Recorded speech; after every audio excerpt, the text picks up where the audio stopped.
This is the install guide for the Uberbike Kevlar brake hose kit, compatible with Magura MT brake systems.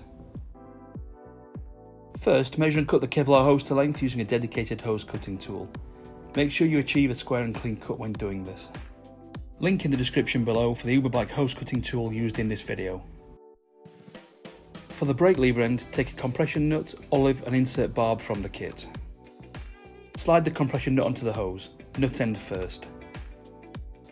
Next, install the olive onto the hose. To get it started, lightly push the insert barb into the end of the hose by hand. Using a barb driver tool, press the insert barb into the hose until it sits flush with the end. This end is now finished and ready to thread into the brake lever. Tighten the compression nut with an 8mm spanner. Next, for the caliper end, take the Banjo nut, olive and Banjo fastener from the kit.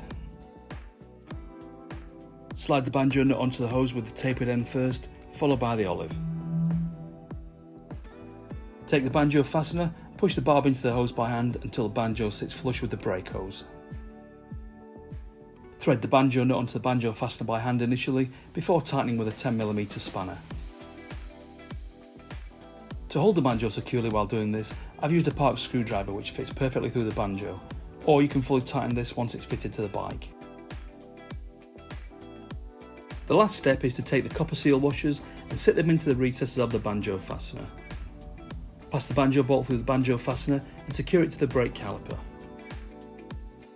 Secure the Banjo bolt using a T25 Torx driver tool. The final step is to bleed the system as per the brake manufacturer's specifications.